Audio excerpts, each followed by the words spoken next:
In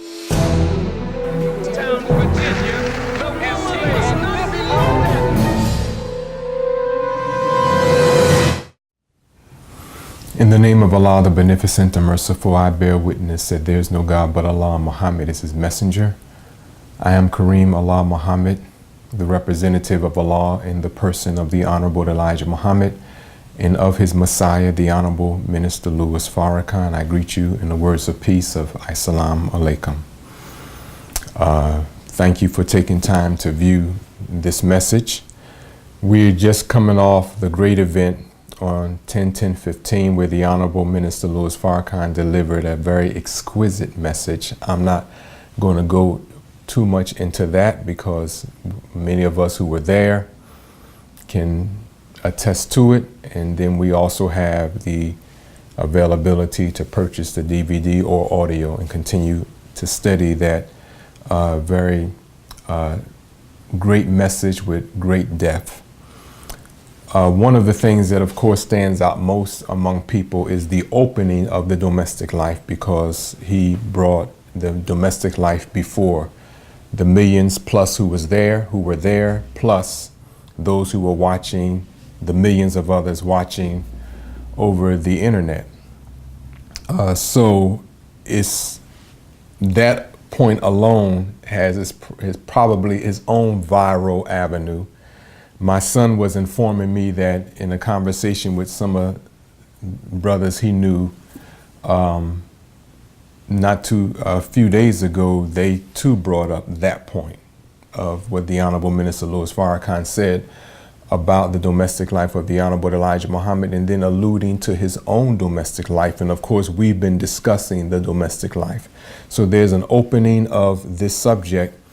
So I'm going to cover some salient critical points in this message that goes into the opening even more of the domestic life of the Messiah, dealing with the defense of the domestic life of the Messiah. So we'll open up as always, what is the domestic life? In one sense, the domestic life involves the Messiah's polygamous marriage. Most profoundly, however, the domestic life encompasses the protection, reformation, and elevation of women through divine knowledge and governance. This universal governance features the leadership of women with the Messiah in establishing the everlasting kingdom of God.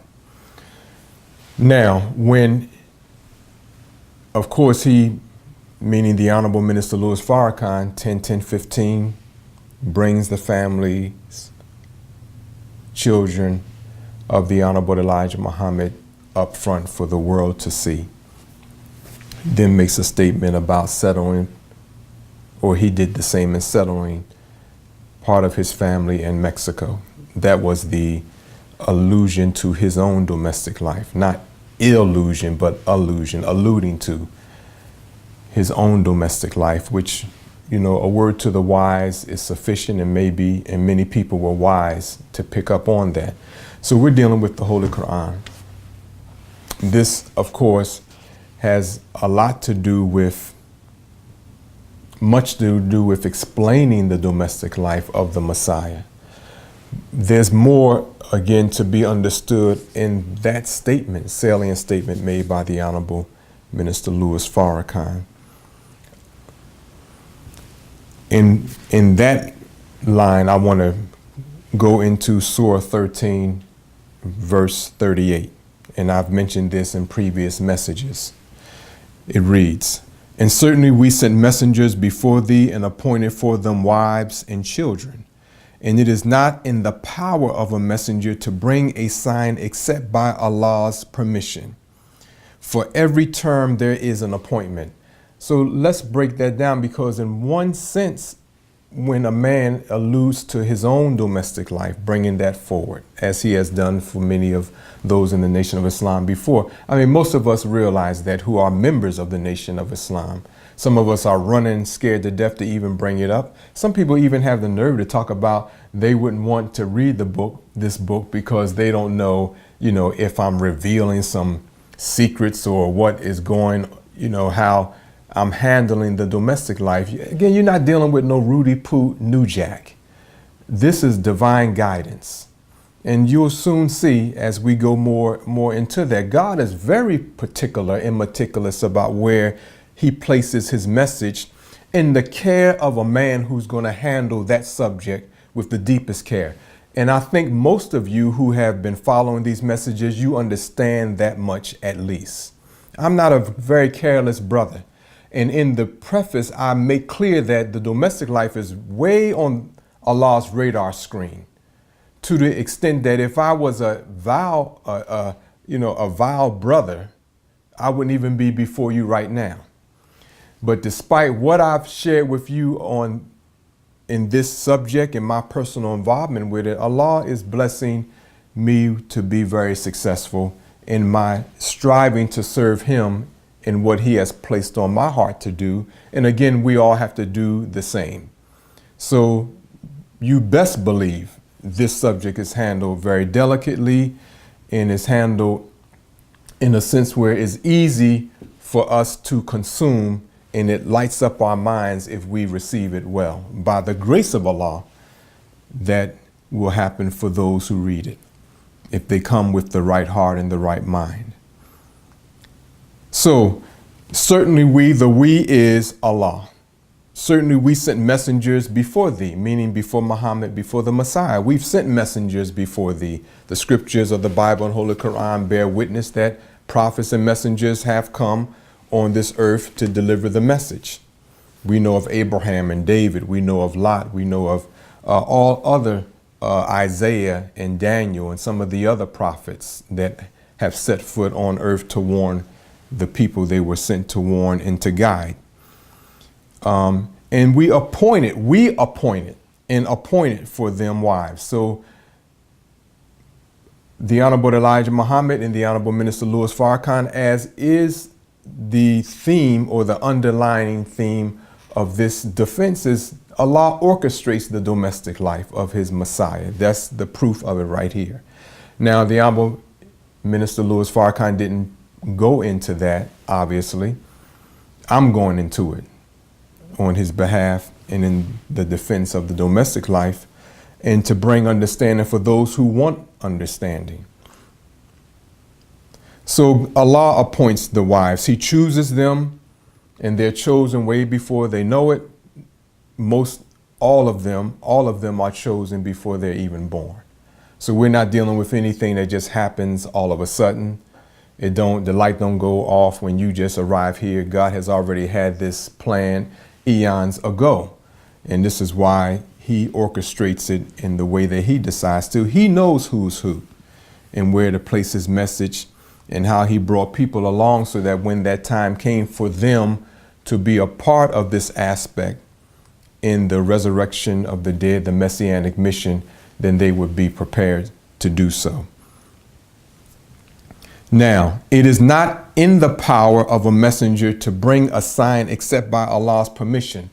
So it's not in the power. In another place, it says,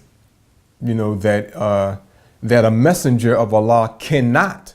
It's not even that he has any option. He can't bring another sign, or he can't deliver a message that Allah has not put on his heart to deliver. He can't reveal aspects of anything on his own, on his own, desire. That's why in Surah, one of the surahs that talks about, your companion errs not, Surah 53, the star sets, your companion errs not, nor does he deviate, is revelation that is revealed. So God has his messenger on lock. That's important for people to understand, because, often we always look at the person that's in front of us, even though that person claims or may say that he represents God. Now, anybody can say that, but it's up to us who are receiving that message to look at the man in his works, in his consistency, and then we can look at that, put it in its proper context, and we can reach sound-minded conclusions that, yes, he is a messenger of God. So he does not speak in vain nor out of desire, neither does he bring a sign except Allah guides him to bring that. So that sign is informing, could be among things, informing the women that they are to be taken as wives by him. This is where we're going right now for this brief message. And again, for every term in dealing with Surah 13, verse 38, last statement, for every term there is an appointment. So there's an appointment of what? There's an appointment of wives and children. That was made clear in what the Honorable Minister Louis Farrakhan presented this past Saturday. So there's a term coming upon his departure. And of course, I have over the messages represented that term as it relates to my function with him and the Honorable Elijah Muhammad and the wives that's appointed for me in this term. I'll leave that there for right now. There's nothing that I have not said. Now, let's go into why is the domestic life opening? Because there's secrecy surrounding the domestic life of the Honorable Elijah Muhammad. He didn't make that known publicly. Malcolm X did in the 60s, and then others took it from there. The Honorable Minister Louis Farrakhan never made, or in the beginning did not make, his domestic life known for quite some time. So we want to deal with why is that kept a secret even from some family members? Because we may not know how that's going to come up, how it may fare in the future, but there's some richness in that because you're dealing with people. So again, to keep something secret is not a sin. We all have secrets. Some of them we don't want nobody to know because they are kind of, whacked, if you would. We have some secrets that we feel good about. It's just nobody else's business to know. But what human beings going to expose everything about themselves? That's not in the nature of a human being or anybody or any creature. So secrecy is a part of life. When it comes to situations that can raise the drama level, then of course people start questioning why things were kept a secret. So we're going to deal with that part, and we're also going to deal with the younger women who are asked to be taken as wives or ordered. Allah orders the Messiah to take them as wives. Now I'm going to be reading from, I have a few subjects I want to cover today. I may not get to the last few if I may not be able to go into detail, but I want to deal with this domestic life part. Now this comes from this book.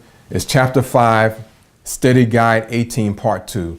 As last week's Study Guide 18 is Rising Above Emotion into the Thinking of God. It is the study guide that was issued in 1991 by the Honorable Minister Louis Farrakhan, preparing us, well, first of all, giving us in a steady course on the domestic life, studying some of the prophets and their dealings as recorded in the Bible and in the Holy Quran, putting ourselves in the shoes of Mother Claire Muhammad and of the Honorable Elijah Muhammad, and really going deep into those, feelings that may arise when we're facing pain, controversy, having, to make decisions and having orders imposed on us.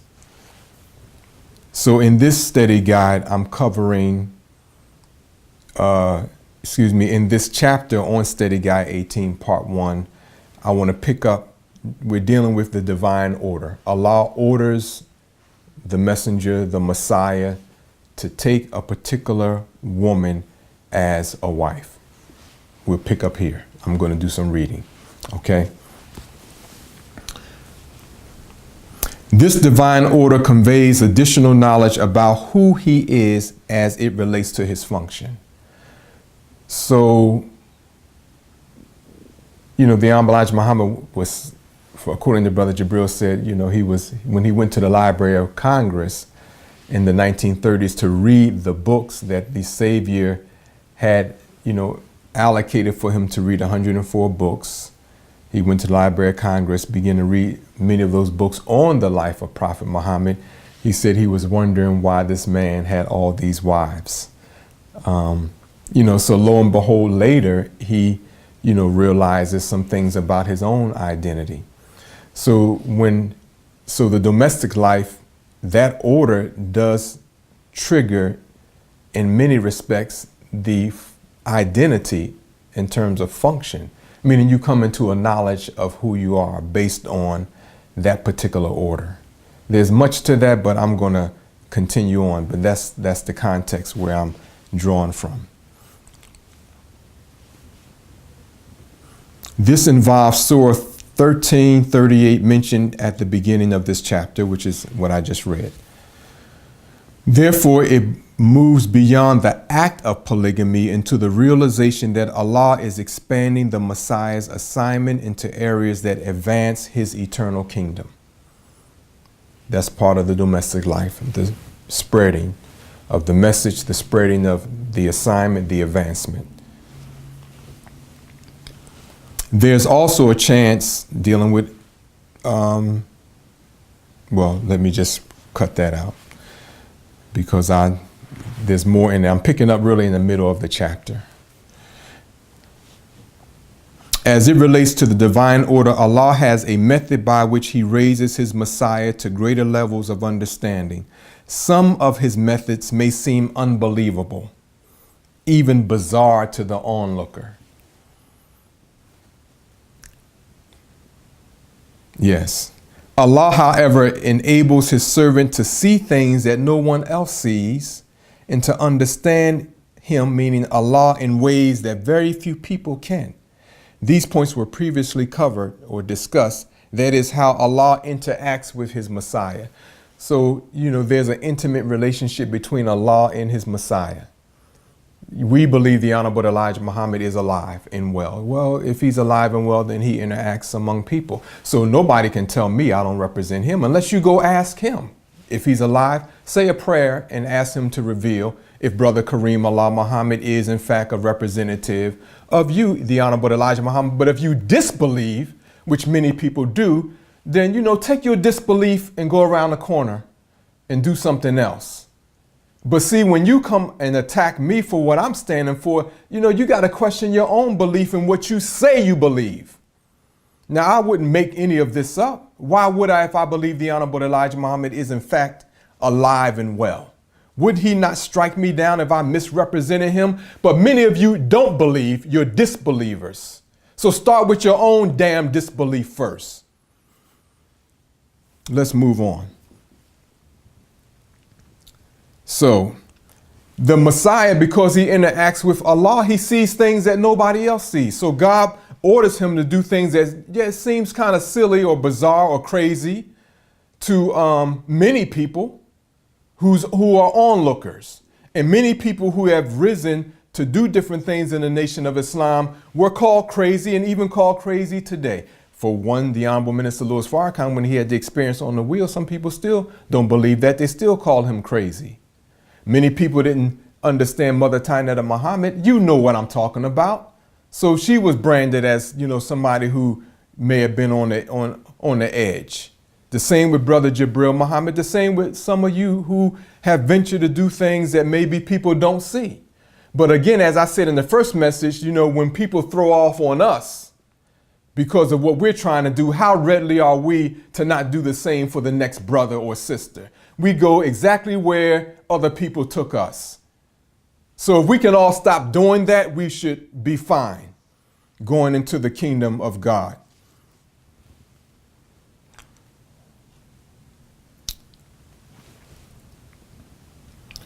Okay. Now, Allah's interest is in the development of his Messiah. Yeah, that's his interest. He don't care about what anybody thinks. He has to develop that man, and let me just continue to read. Because he is responsible for gathering Allah's chosen people and warning humanity of Allah's displeasure and impending wrath. Therefore, the destiny of humanity is tied to his function and the ability to carry out his duties. This mission, indeed, is heavier than the earth itself. Consequently,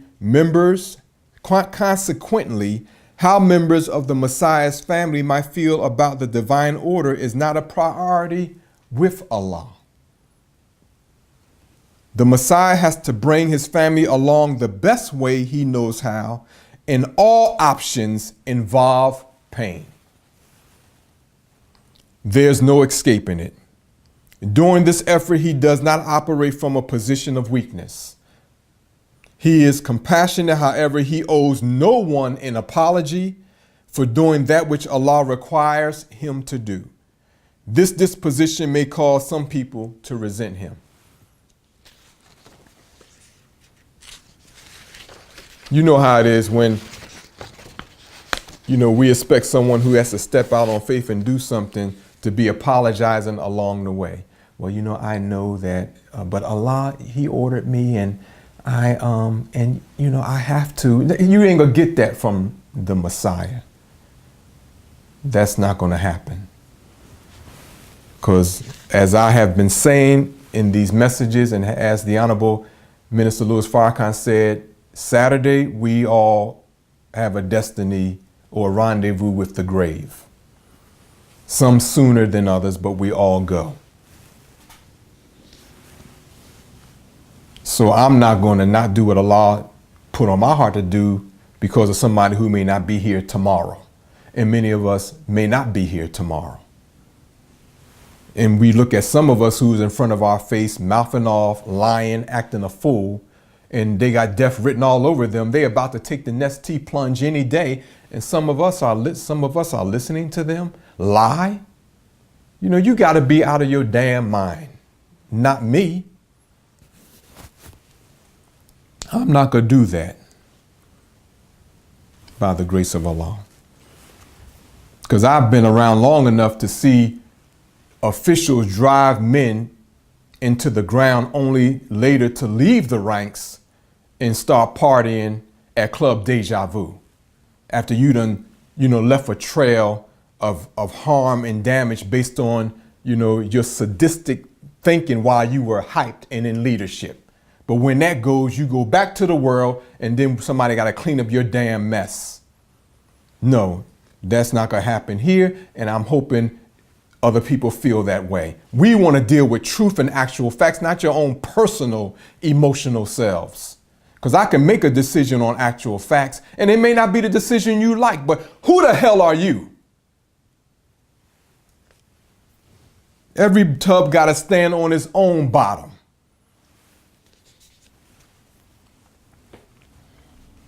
All right. I know I'm going in and out, but that's what I do. So anyway, let's go and finish this part. Now, revealing divine revelation to those who do not understand Allah's will opens him, the Messiah, up to scrutiny and mockery, even from his own family. Now, of course, we're dealing with time period. We're not dealing with as we understand right now because we're further along. We're always, this particular study guide or chapter is based on the beginning when this is unfolding. And then you have people who don't understand Allah's order.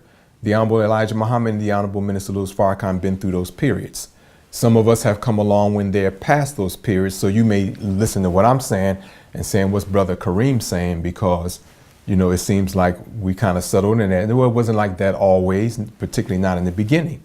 So if somebody's going to scrutinize and attack the domestic life, and if people got, marbles in their mouth because they upset, then they'll go back to the beginning because that's what we do when we want to take somebody down with slander and backbiting. We don't go where they are right now. We like to go back further and dig up some things that we don't even understand. So this chapter takes into account all of that type of insanity among people.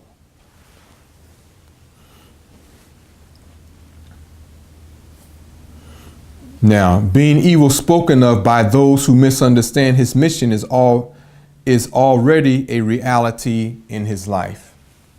Nonetheless, in circumstances where he can choose whether to make known a divine revelation, he may decide not to convey it because it is not in the best interest of the people. When the revelation is made known later, some people may question his decision in keeping it to himself for so long. Why did you keep it a secret for so long? However, they do not see or love as deeply as he does. Consequently, they misjudge him. We must also consider that the Messiah has to settle into the realization of the domestic life, which is not a simple task. This includes interacting with the women chosen to be his wives. He has some responsibility of alleviating the emotional burden of others involved while dealing with his own. I'm going to stop there because in the domestic life, people always want to give some tissue to wipe their eyes to the women as if they're being victimized. They never look at the man because most people think men are rushing to get women. Men may be rushing to get women in bed, some men. Few men are rushing to get wives that they have to take care of. But that's what we're dealing with, wives, maturity. We're dealing with men of God, not sleaze bags and people that just talk to be talking while they're cutting somebody's hair at the barber shop.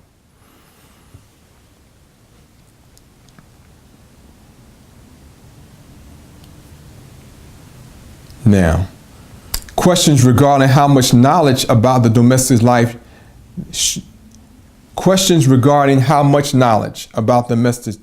the domestic life should be conveyed and when this knowledge should be conveyed must be carefully considered. So a lot goes into what do I say and how far do I go in what I'm saying. So again, last Saturday, the Honorable Minister Louis Farrakhan just dropped a seed about his own domestic life, which really confirms the work that I'm doing. I'm not going to go too far into that. I thought I made that clear, some time ago. Now, he will not place his wife and family in a position to mock the divine order out of their misunderstanding of it. This places them in the path of Allah's wrath. His desire to shield his family from creating circumstances that may bring the chastisement of Allah on them forces him to live a tremendous part of his life in secrecy. I hope you're hearing me, because that's something that we need to consider. So while some people think he's insensitive, he's not, because many of us want to leave Allah out of the picture, as I made mention in Surah 13:38. He appoints the wives. Allah orchestrates the domestic life. But we always want to look at the person in front of us. Oh, he's sensitive. He kept a secret. He didn't, but Allah is in charge. So he knows Allah, he's going to follow Allah's order. So he has to consider the state of his family at the time when that order is conveyed. Now, I'm not saying this occurred in the life of the Honorable Elijah Muhammad. I'm not even saying it occurred in the life of the Honorable Minister Louis Farrakhan. I don't know all of those details. I know my own personal experience. And I'm sure that what I'm saying is not too far removed from the experiences of both men and their families. That's right, I'm saying it, because it's divine guidance. Now, some of you may not like me saying that, but the domestic life is key to the eternal building of God's kingdom and is very key in how we save and salvage the destruction of our women taking place right now. So it's bigger than all of us.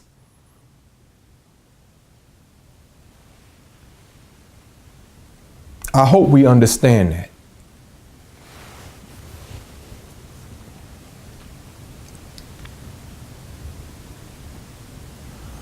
Not being able to openly express interest in and love for members of your family is not normal human behavior. Going back to keeping it secret, yet a man wants to express his love for his children and his wives when he sees them, or however those circumstances may be, but that has to be withheld by them in him. That's not normal. So people are making sacrifices that some of us don't know anything about, but we want to speak about it in a negative way. This is not negative. I'm trying to help you understand some of the dynamics by Allah's grace, revealed to me by the Honorable Elijah Muhammad. And many of you know it makes sense. And I hope the majority of you are listening. The ones who just hate for just hate reason, then you're not going to listen anyway. And that's okay. With me, because it's not going to stop me from doing anything, and it's not going to stop Allah from doing what he has to do.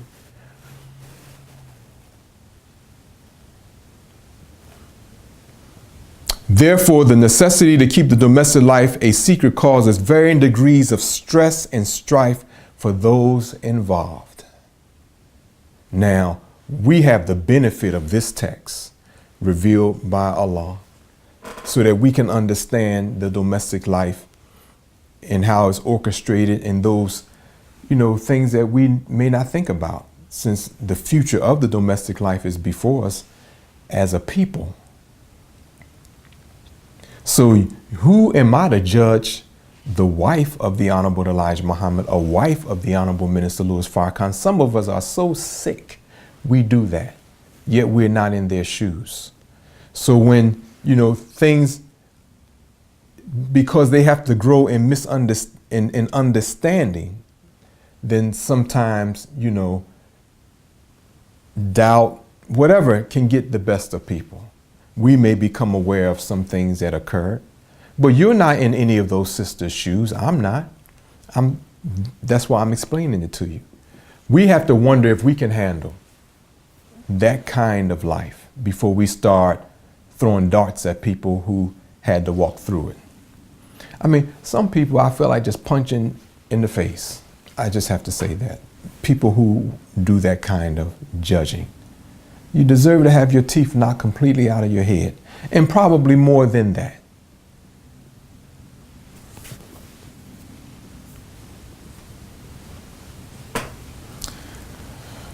Over time, Allah gradually manifests the reality of the Messiah's identity, which continues to evolve. This enables his wife to see him clearer and to accept his exalted position with Allah. At this point, he can reveal his domestic life to her as well as his family, because she has acquired an understanding that enables her to handle it without being unjust to herself. Now, that don't mean that there's not going to be some contention when you find out that, how come you didn't let me know this however long ago? Of course, there's always that caveat. You're going to have that there. But again, the big piece that may be missing is that I'm prepared to handle the knowledge of it today than what I was able to do many, many years ago, which is what I'm making in this point, or saying in this point. Now, although this still causes pain, her maturity keeps her cognizant of the boundaries as it relates to Allah's presence in their lives. Our being disappointed does not invoke Allah's displeasure. That I'm disappointed, Allah's not angry with me because I'm disappointed. Any of us, disappointment's a natural human emotion. But treachery does, as described in Surah 66, verse 10.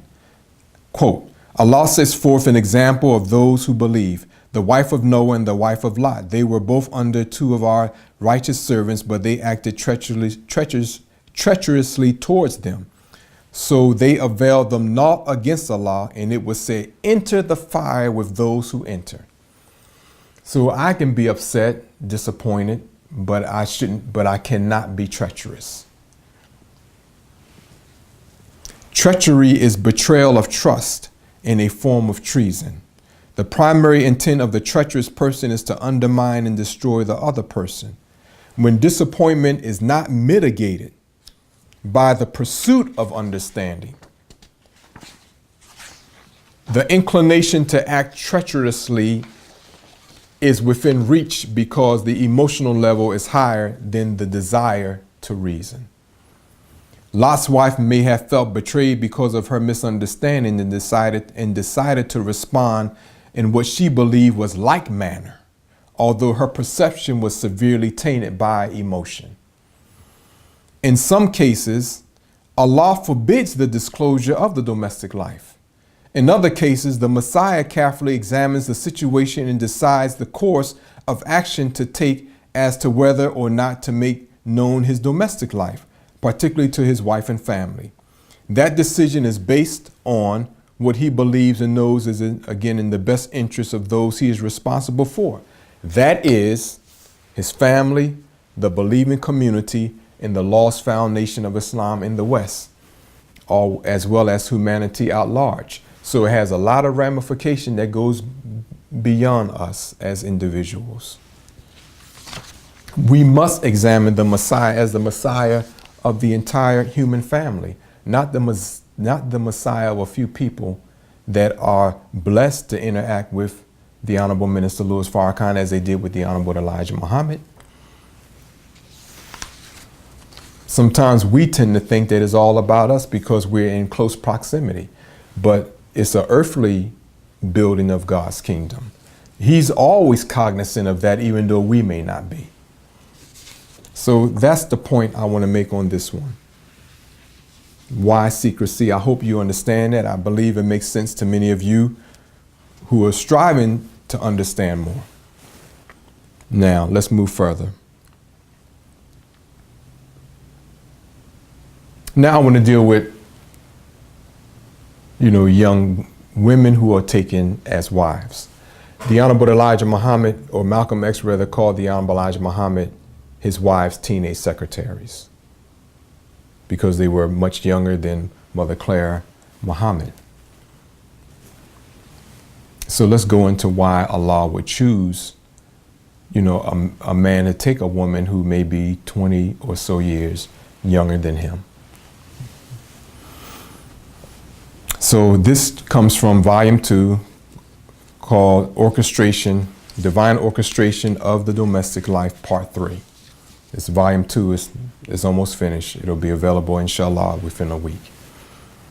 Now, I'm going to pick up in this chapter. I'm reading from this chapter. I'm going to pick up later in the chapter. So we're dealing with, the subject is dealing with Allah, how he orchestrates and masters aspects of the domestic life. I read some of this a few weeks back, but we're going to take up this particular issue dealing with women who are younger. This also sheds light on the reality that women absolutely are matured spiritual beings from the very outset, unless interfered with by satanic forces. From the very outset, meaning that women are born spiritually matured if they're left alone to mature. This is, again, indicated in the Holy Quran when Zacharias went among Mary, and she already had, and the Holy Quran says food, but it just meant that her relationship with Allah is already natural because the woman is the second self of God. Let me read on. As we know from the Honorable Elijah Muhammad and the Honorable Minister Louis Farrakhan said it again Saturday. This does not mean that women do not need to continue to study and grow in all aspects of their lives. It also does not mean that women are above men. Women produce and nurture divine leaders such as messengers and prophets, and divine rulers such as the great Mahdi and Messiah. Of course, they're all born of women. Men, on the other hand, develop their spiritual powers over time. The Holy Quran places the maturity of men at 40 years of age. How many of you know that? That's in the Holy Quran. I know some of us in our 20s and 30s think we're, mature in that way. I'm just telling you what happens in the Quran. Some of us are just narcissistic in some ways. But we all continue to grow into divine knowledge beyond 40 years old. This is in Surah 46:15. Now, this is the age when Allah calls some men to serve as prophets and messengers. This age may be considered old in this world because most people die between 50 and 75 years of age. However, this is quite young in the reality of God. In fact, we are still considered babies at 100 years of age. What does this mean? It means that we have much work to do in this area of our lives. Allah is not going to change his criteria just because our lifespans are too short.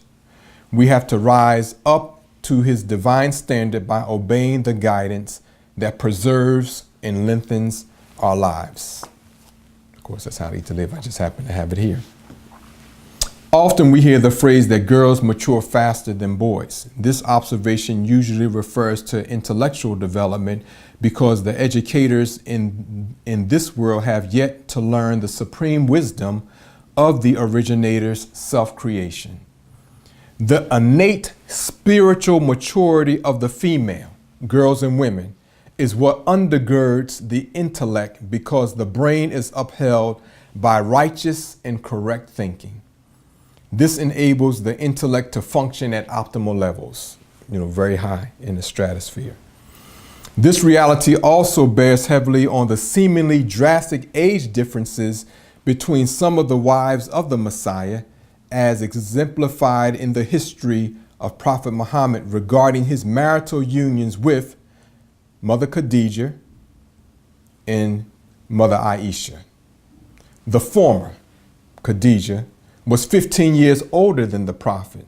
She was 40 when he was 25, while the latter, Aisha, was almost 40 years his junior.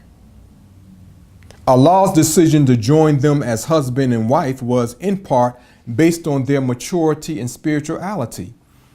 The same holds true today. Only Allah knows the spiritual quality and richness of the women he selects as wives of his Messiah. Neither mother, father, brother, sister, nor friends know the depth of their minds or souls. Only Allah knows, not their mother, father, sister, brother. That's why the woman has to make the decision, if she's of the decision age to make the decision of that order, because father don't know.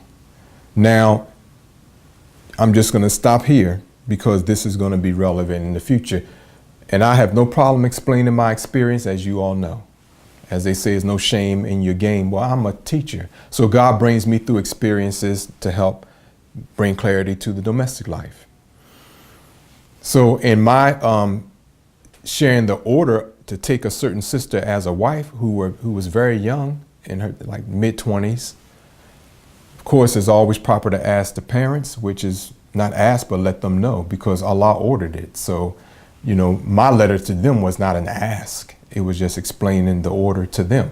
Of course, they didn't receive it that way. They thought it was my thing, because in our nation, we were forbidden to go into polygamy. I understand that. I do understand that. I understood it before I made that known. I understand these things. I'm just going to follow how Allah's guiding me.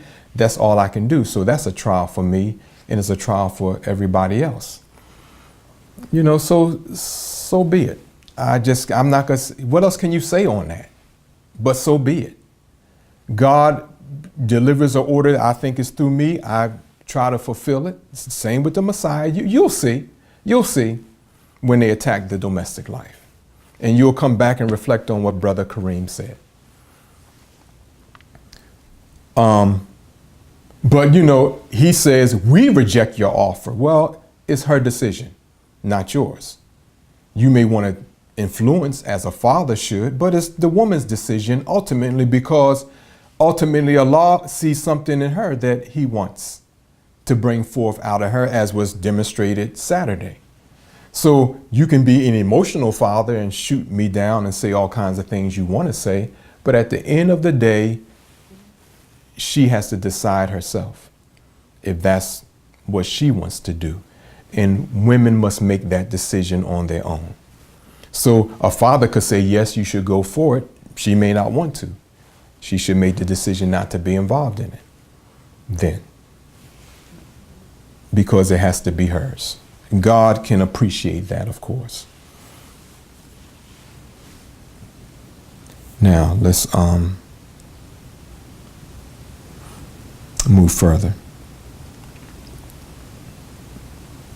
Now, whether she is 25 years older or younger than his Messiah when they join in matrimony is irrelevant to Allah. Why? Allah is the eternal, the ageless. So are our souls. So we got a great teaching that goes into the unseen, meaning the teachings of the Honorable Elijah Muhammad. And we have heard Mother Tainetta Muhammad. We have heard the Honorable Minister Louis Farrakhan and others talk about, the dynamics and the dimensional nature of creation. But yet when we're confronted with pain, we go back to not only the one dimensional, we go back to being Negroes because, pain, knocks us back down. As Mike Tyson used to say, a man can train all he wants on different styles until they get hit. Then see if you revert back to swinging like a little sissy. When you were practicing doing all that, shadow boxing.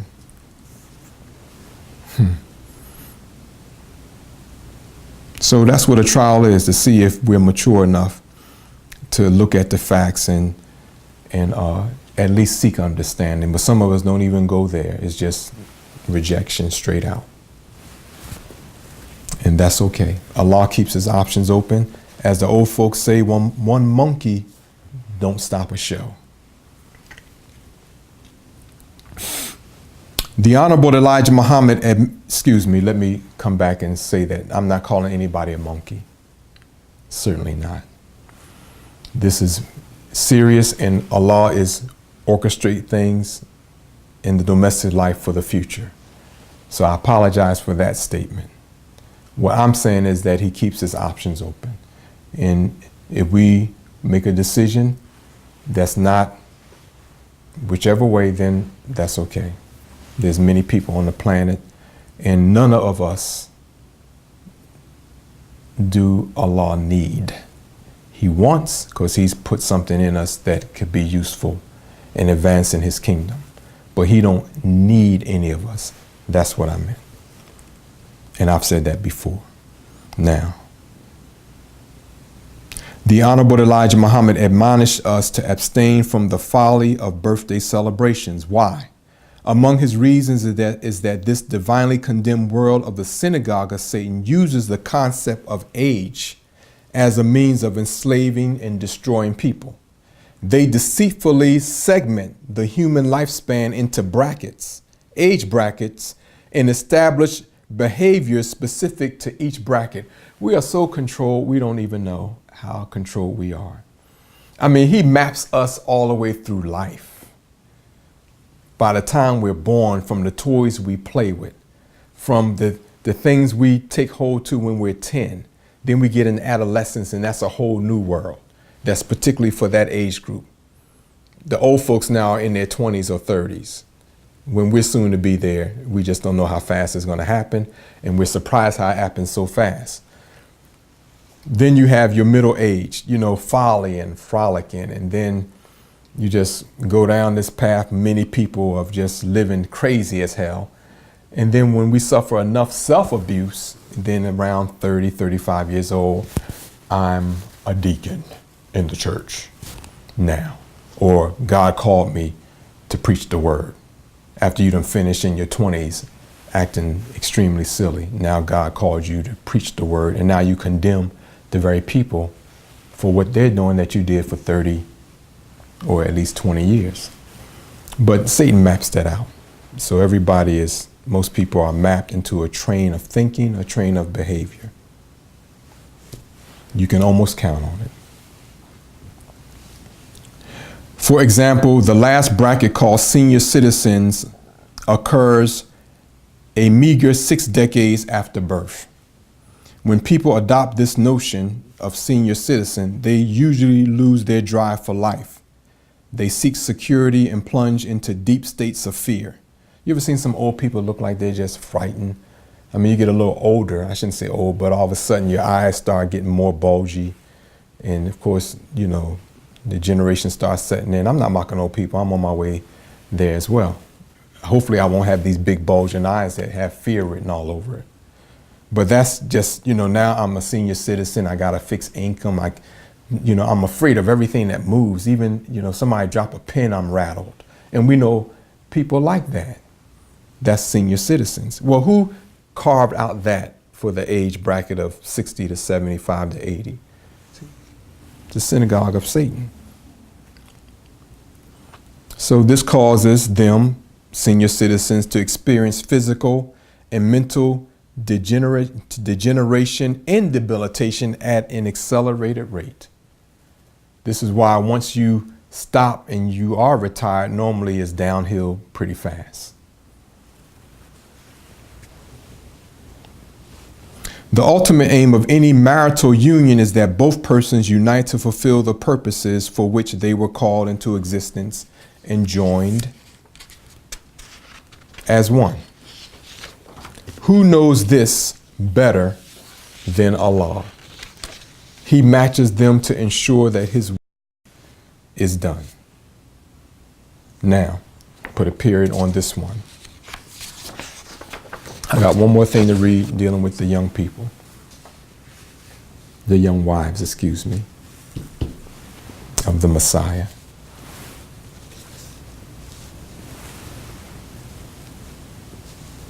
And of course, the Messiah is young. It's not, most people who are in their 20s, wait till you get 50 years old.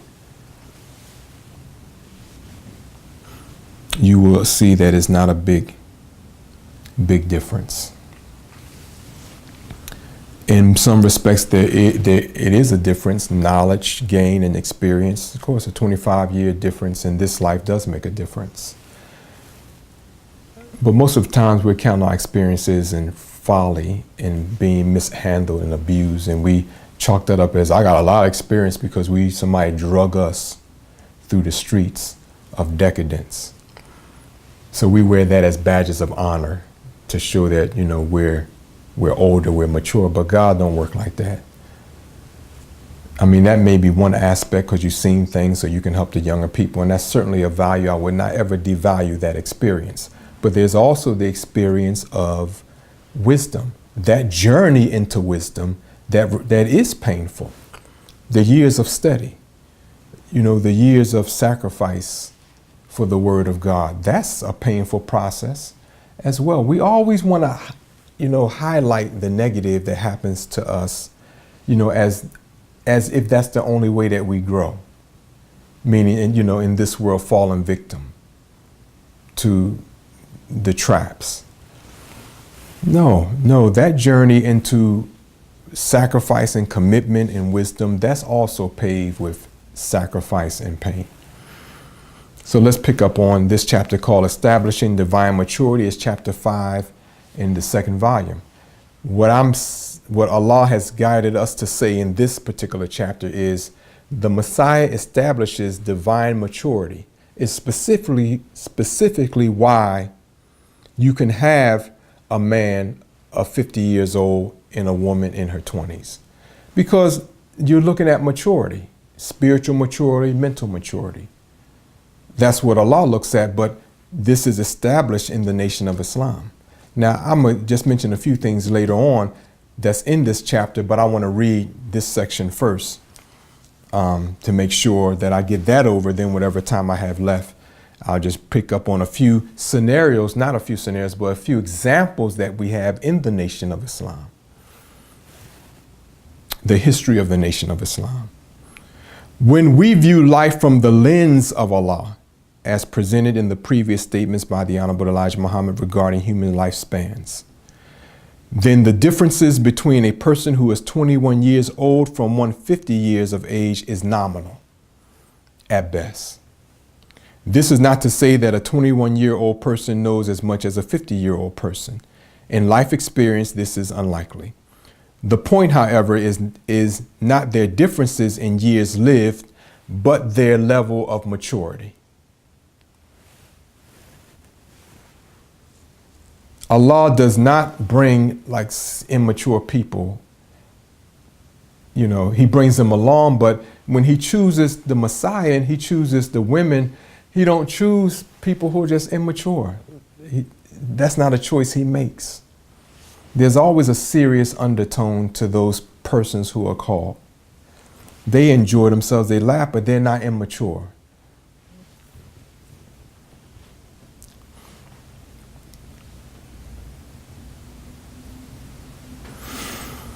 The most pressing issue, especially in this world, of those between 18 and 50 years old is to secure food, clothing, and suitable shelter for themselves and their families. This is among the many common denominators among adults, regardless of age. All of us are vulnerable to disappointment and exploitation in our efforts to achieve economic security. So what did we just say? Well, if the woman's 21 years old, she wants food, shelter, and clothing if she wants to be out on her own, and she expects the man, whoever he is, that she marries, whether he's 21, 30, or 50, to also have the same goals. I mean, the goals are not that different. You want food, shelter, clothing. You want to be able to enjoy life. You want to be able to share experiences, and that's all possible. Now, some women may say, well, you know, he's advocating for young men to take women as young women, or older men to take young women as wives. I hear some people thinking he's pushing, particularly a sister who's older, maybe having that thought. No, that's not true. Some of the Messiah's wives that he was ordered to take in marriage are his age.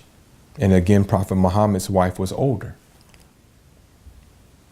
So God, he's not worried about age in that respect. I mean, age does bring on experience that he knows that person has accumulated and they needed to accumulate to bring them to this stage. But age for age's sake is out of the picture. I know that's going to be a hard thing for us to deal with because we're still in the satanic mind of how he, you know, made us to view life and given us concepts of family and life and all these concepts of what is value and what is not to be valued. And that's why we're all so messed up. So on 10/10/15, the Honorable Minister Louis Farrakhan got right down into the core of our being. Some people was upset because they thought he was going to be, you know, firing rockets at the U.S. government. But he went directly into the root of our existence and our nature. Those are concepts we need in order to be transformed. And my transformation ain't Umgawa Black Power, walking around with posters and all of that. Who wants to live a life like that? We want to get the best out of our lives, so we need the best understanding of who we are, and that's what he brought and has continued to bring, you know, and pass to us. That's what makes him the most treasured teacher among us. Now, the satanic leaders of this world have no age distinction in the evil they cast on the population. So they set up age distinctions. Oh, she's too young for you. You're 20 years older. You know, you're too young for him. You know, this is senior citizen. This is adolescence. This is infancy, like all these compartments. But when they drop a bomb on a country, they don't care if babies are killed, adolescents are killed, teenagers are killed, young adults are killed. You know, middle-aged people are killed and senior citizens, you know, are destroyed. He just drops a bomb and everybody goes. Evil that goes out into the airways, everybody's affected. The baby in the cradle as well as the old man that can't walk. Everybody's affected. Yet he brings down these age distinctions of the nerve to call somebody, I mean, to people coming after Prophet Muhammad. He married Aisha. Look how many young girls are being exploited. Look what they did to us when we were brought here in chains. Now, this is evident in everyone's extreme exposure to filth and indecency that pervades society. All of us get hit with filth and indecency coming from everywhere in this society here. All age groups, toddlers, adolescents, teenagers, adults, senior citizens, confront immorality in all forms of medium, newspapers, radio, television, internet, etc. With this in mind, we can reasonably agree that the matrimonial union between a 21-year-old woman and a 50-year-old man is established on the realities of survival and prosperity. This is part of the foundation of any matrimonial union, regardless of age distinction. I mean, at the end of the day, that's your wife and that's your husband. Other people may say, damn, he looks a little older, or man, she's still got, you know, breast milk around her mouth. That's the kind of cliches that we have heard growing up. That's what people see. But that young woman sees her husband. And they're trying to achieve something in life, and that older man sees a wife, that he's trying to achieve something in life, and they grow together. You all know this, but you know, when we look at just the concept of that, our minds plays tricks on us.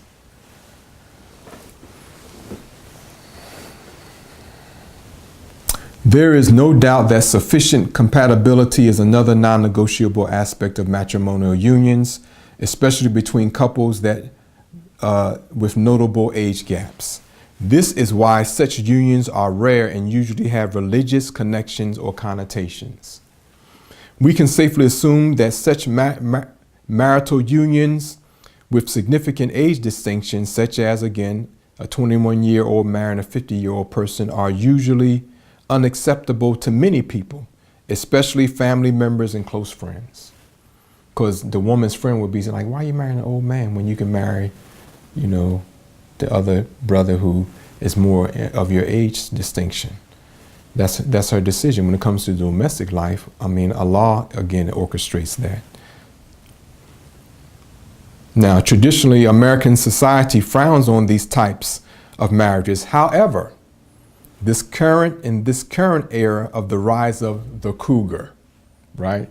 Older women, younger men, right? That's what they call cougars. I hate that kind of language, but I'm going where you all know and are familiar with these terms. So that's older women who date and marry men who are 20 to 30 years their junior. That has changed the landscape. Age is quickly becoming just a number. Now, certainly somebody probably had a lot to say about Mother Khadijah, not Mother Khadijah Farrakhan, but Khadijah, Prophet Muhammad ibn Abdullah's wife, who was 15 years older than him. We were not back there 1,400 years ago, so we don't know. But I'm sure today, you know, a woman who has a son who's 30 and she's now in her mid-50s, you know, that son of hers may not take kindly to her marrying somebody his age. So it works both ways, as we know. I'm sure sisters can appreciate that.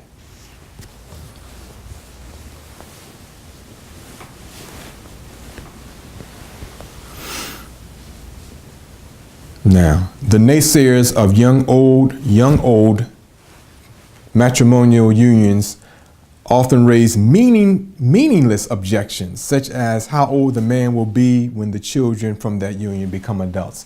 Oh, by the time they get he may not even be able to walk, honey. Why you want him? If he will be in good health for years to come. I'm telling you, you're going to wind up taking care of him in 15 years when you're in your prime. Or even if he'll be alive. This infers that the woman will become a caretaker of her middle age in her middle age years as her husband becomes increasingly feeble during the same period in time. Well, the Honorable Elijah Muhammad's teachings, as exemplified by the Honorable Minister Louis Farrakhan, should show us, you know, that an 82-year-old man who is, you know, still championing the cause in a very energetic way. You know, the ability to preserve one's life.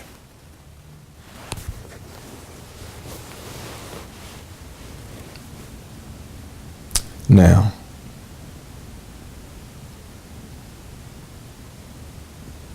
there's also concern that the man's children from previous or existing marriages, in the case of polygamy, may be as old as or older than the young woman, prospective wife. Some women may find this difficult to accept. There are also several notions regarding such marriages. These include perceptions that the young woman is being taken advantage of or is being exploited by the older man she is married to or courting for marriage. In a society where women are taken and put into brothels and sexually trafficked, young girls, I mean, we have to think about that. I know the Honorable Minister Louis Farrakhan raised that in Saturday. I have raised it in other messages as well, and our words were the same. You deserve death. So that's something that we have to consider when you look at that so-called young-old matrimonial union. Would a young woman rather be in the care of a protector if that man is older, or would she rather be unprotected and then, kidnapped and put in some other place? I'm not saying that that's the reason why she should get married. I'm just looking at some realities that we're facing right now, that some of us like to turn away from. But the Messiah don't turn away from that, because the redemption and reformation and elevation of women, we have no kingdom of God unless that happens. So a lot of heads gonna be rolling real soon.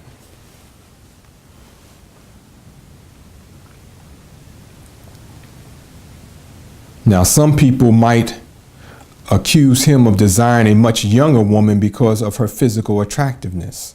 Naysayers to such a union might chide the man for wanting a seemingly immature woman that he can control, rather than staying in his age group and dealing with the women who are his equal in years and experience.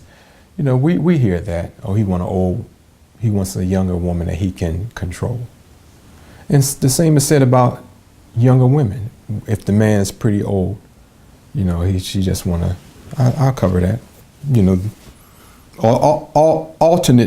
Alternatively, the young woman might be classified as a gold digger, or wanting a sugar daddy that she can take advantage of, only having to provide sexual favors on occasion to keep him pleased. This is this silliness of minds that and it goes on. She may also be accused of entering the marriage to experience a father she never had. All these come up. These reasons, excuses, they come into the ears of people, and they kind of like mess our minds up. Unless I'm dealing with the domestic life, that woman is settled on her purpose in Allah's plan, as I covered a few weeks ago. That's what makes this book really important, because we have the benefit of understanding these critical truths.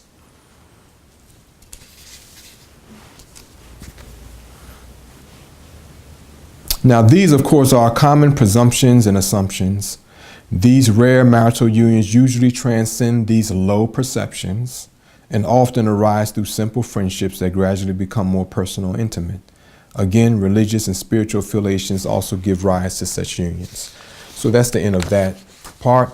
And later on in this chapter, I talk about how Master Fard Muhammad had a 13-year-old school teacher, according to what we learned from Sister Bernstein Sharif, who was like one of the secretaries, if you would, for the Master Fard Muhammad in the 30s. She was very young herself.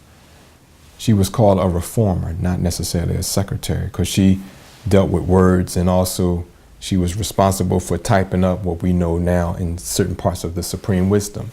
But they were all in their teenage years. So I talk about the Honorable Elijah Master Fard Muhammad having a 13-year-old teacher who was a woman, a girl. And how many 13-year-old teachers do you have today? 13 years old today have been made to be, extremely immature, but it was not that way in the 30s among us, even as a people. We're far less mature today than what we were 30 in the 1930s. Because this world has made us immature as it grew into a world of greater sport and play. I also talked about, or wrote about in here, the Elijah Muhammad saying to, in a book by Sister Betty Muhammad, Dear Holy Apostle, in the letters that she collected when she was a secretary, meaning Sister Betty Muhammad, in the 1960s, towards the late 1960s, she put in a letter that he said he wanted, instructing the MGT captain, girls as young as 12 to be able to help assist in birth, that they could deliver children. Now, can a 12-year-old deliver a baby today among us? Probably not. Why? Because we got them playing with jacks and other things like that. So then when they get into their menses and you got young boys and girls maturing and the hormones kick in, they don't have the maturity to understand what that means because we gave them marbles and dolls and other things like that in terms of being a child. And now they're making toys out of sex. So we do that because many of us love this world. But God is raising the maturity level among us. So that's in that chapter. It's going to, all of these last two comes from volume 2. Now I'm just going to end on this note. There's a few other things that I wanted to cover. Well, somebody said to me, you know, Honorable Louis Farrakhan said that white folks have a little window to get it together. I thought the window was shut. White people do have a window. And I'm going to go into something of that next week. But just as a quick note, you have to stand with the Honorable Minister Louis Farrakhan. Everybody can agree he made absolute sense. See, white people, you know what you've done. And you have a chance to make things better by obeying the command that Allah is giving us through the Honorable Minister Louis Farrakhan. Now, even though your government may not agree, you already know it's cronyism. You already know that the government officials don't even represent you, more or less anybody else. So that's what he said. We're all on the same back end of injustice. The veterans, white poor people, white women, people, all people who are involved in this system's educational system is not good for nobody. So we all know those things. Why don't you stand with the Honorable Minister Louis Farrakhan, especially when they attack him? If you can do that, white people, you could swallow your ego and maybe suppress your demented outlook on your alleged superiority and just deal with actual facts. If you can do that, then you'll have a chance. And that's what I'm hoping you will do. Because the Honorable Minister Louis Farrakhan, not only, deserving your support is here irrelevant, earning your support is irrelevant. So those thoughts don't even come up. You need to stand with him for your own salvation and the salvation of this nation. Because if you don't, it's going to get very ugly. And we have an opportunity to make it not so ugly. You know, we have something to work with. Think about it. It don't have to be fire and brimstone because everybody's going to be caught up in it. Even the ones that's saying time is out for white people. Well, when God levels this country, rain's going everywhere. Black communities, Hispanic communities, Latino communities. So, you know, if you have a government who don't want to listen, then white people, there are only 500 and something people in Congress. I can't remember the exact number. You have to make sure your own children can be saved. And if you think that much about your own children, then you can get them bums out of office, however way you need to do it. You have ways of making things clear to people. You have made a lot of things clear to us unjustifiably. Now it's time for you to save your behinds by dealing with your own in the same way some of you hillbillies also ready to deal with us. But you know what, hillbilly? You are not going to be able to use us as a scapegoat like many of you white people do, because it's clear to you that we're not that. So if you want to come and continue to murder us in mass numbers, as we said many times, you will be slaughtered mercilessly. Because God has chosen the original people. You have an opportunity, so why don't you grow up and look at the culprit that has seized your country and your government and listen to the Honorable Minister Louis Farrakhan and support and back him. Okay? Then you have a chance to survive. Anything other than that will not be acceptable. Now, one last point. the 10,000 who are this great group of men and women.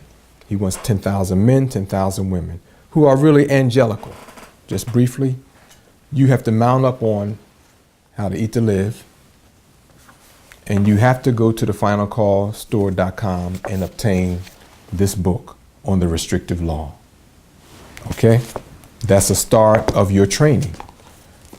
And then you will be able to go into the oneness of mind with God, and he will direct your actions and direct you as to where you should be.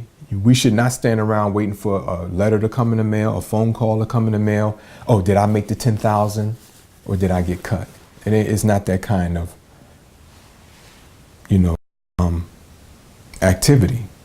It's bringing your mind into the oneness with God through the standard that we've been given. And once our mind lines up with the Christ mind, that's that 10,000 going into one mind. That's a part of it. Once again, How to Eat to Live, finalcallstore.com, in the restrictive law. You're not in the position to help anybody if we're still saddled with wrongdoing. Okay?